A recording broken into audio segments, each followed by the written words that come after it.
The illusion of time. We live like time is real. Past, present, future, all lined up like a train track. Yesterday happened, tomorrow's coming, and today is just this tiny dot in between. That's how it feels, right? But the crazy part is, that flow of time isn't actually real. Your brain is stitching together little snapshots of reality and serving it up as a smooth story. By the time you think you're in the present moment, it's already gone. And in physics, it gets even stranger. Einstein's theory says the past, present, and future are all sitting there at once, like pages in a book that's already been written. You're not moving through time, you're just flipping pages. Mystics have been saying the same thing for centuries. Behind the whole show of seconds and minutes, there's only one thing, the now. That's why sometimes in meditation, people say they step outside of time. Everything feels still, eternal, and then other times, 10 minutes of boredom feels like 3 hours. So maybe time isn't this river dragging us forward. Maybe it's a mental trick, a way the mind organizes change so we don't freak out. The past is memory, the future is imagination, and the present, it slips through your fingers the moment you try to hold it. Which means if you're waiting for the right time to start something, good luck, because the only time you'll ever actually have is right now. The illusion of separation.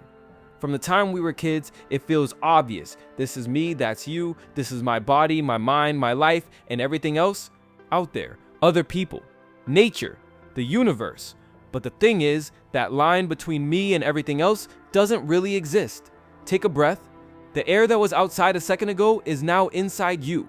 In a few moments, it'll be outside again. So where exactly is the boundary? Same with food, water, sunlight. They all come from the world, pass through you, and keep going. Even your body itself, every atom in you once belonged to something else. The trees, the soil, the stars. You're not separate from the universe. You're made of it. And it's not just physical. Emotions move between us all the time. One person's laughter can change the whole mood of a room. One person's pain can spread through everyone around them. We act like we're cut off, but we're more like waves in the same ocean. Still, the illusion of separation is strong. It makes us compare, compete, protect what's ours. It convinces us that we're alone. But when you zoom out, those walls fall apart. And the beautiful part is that when you realize you're not separate, life feels less lonely. Helping someone else feels like helping yourself. Nature's health feels like your health. And the world stops being out there because you finally see you were part of it all along. The illusion of duality. Our minds love to split the world in two. Good and evil, right and wrong, light and dark, me and you. It feels natural, like that's just the way reality works. But the thing is, those opposites we cling to aren't really separate at all. They depend on each other. You only know light because you've seen dark. You only understand up because there's a down. Without one, the other wouldn't even make sense.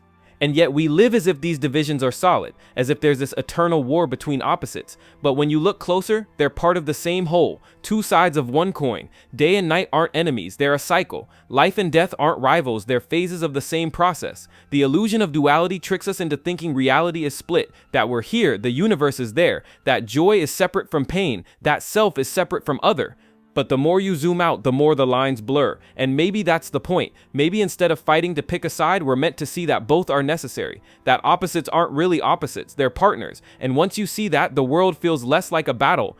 The illusion of the ego. We all walk around with this sense of I'm this person, I have this name, I'm the one thinking these thoughts. It feels solid, like a core self living behind our eyes, but the wild part is, the I you feel so strongly isn't as real as it seems. It's more like a story your brain is constantly telling, a collection of memories, roles, habits, and labels stitched together. Change any of those pieces and the self shifts too.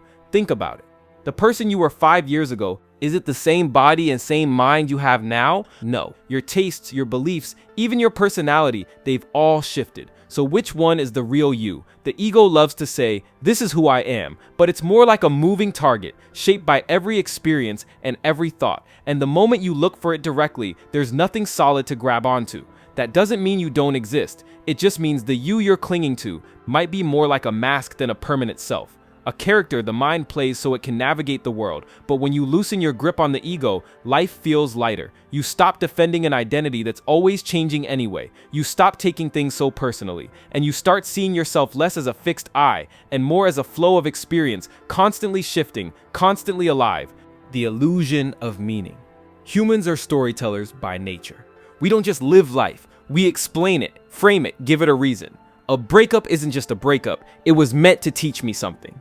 A good day isn't just random, it's a sign the universe is on my side. We don't stop at what happens, we add a layer of meaning on top. But then, life itself might not come with built-in meaning at all.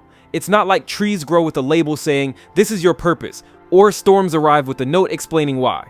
The world just is. It's our minds that can't resist weaving stories into it. That's not always a bad thing.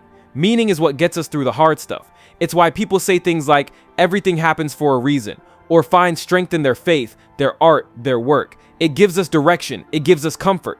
But when we forget that meaning is something we create, we get trapped. We look for answers that might not exist. We wait for the universe to tell us what to do. We suffer when something doesn't seem to make sense. Maybe the point isn't that life has some big secret meaning hidden in it.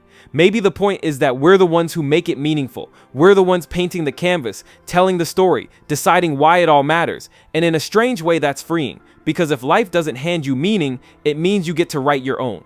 The illusion of free will. We feel like we're the ones steering the wheel of life. Every decision, from what we eat to who we love to which path we take, feels like it comes from a conscious self choosing freely. That sense of control is one of the strongest human experiences. But neuroscience shows something strange. The brain makes decisions milliseconds before we're even aware of them. By the time we think "I chose this," the choice is already in motion. Philosophers have argued for centuries about whether free will truly exists or whether we're acting out programming shaped by biology, culture, and environment.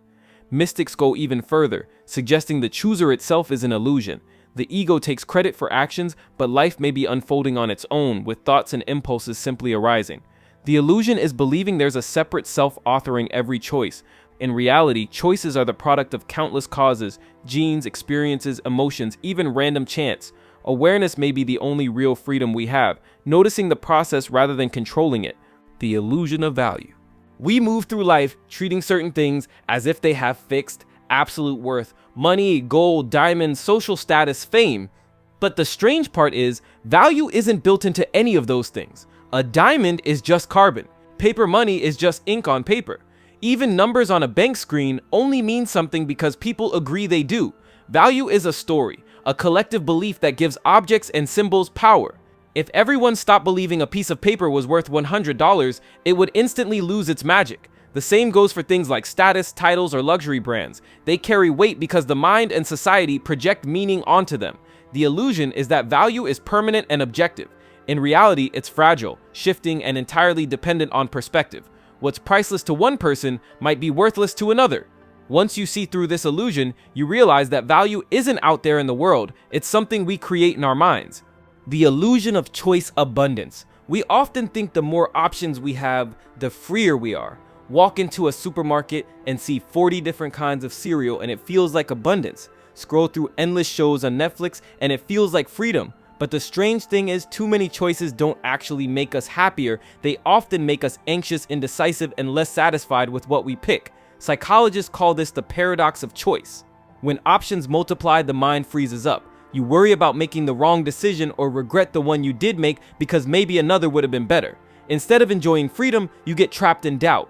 The illusion is believing that abundance of choice equals abundance of freedom. In reality, real freedom comes from clarity, knowing what matters to you and choosing simply. Too many choices don't set us free, they just give the illusion of freedom while keeping us stuck. Abundance can be a blessing or a curse, because too many choices can overwhelm us unless we rise above them. Each stage of awakening teaches us to see abundance differently, from attachment to clarity, from greed to gratitude. If that resonates, watch my breakdown of the levels of spiritual awakening. It shows how perception shifts as consciousness expands.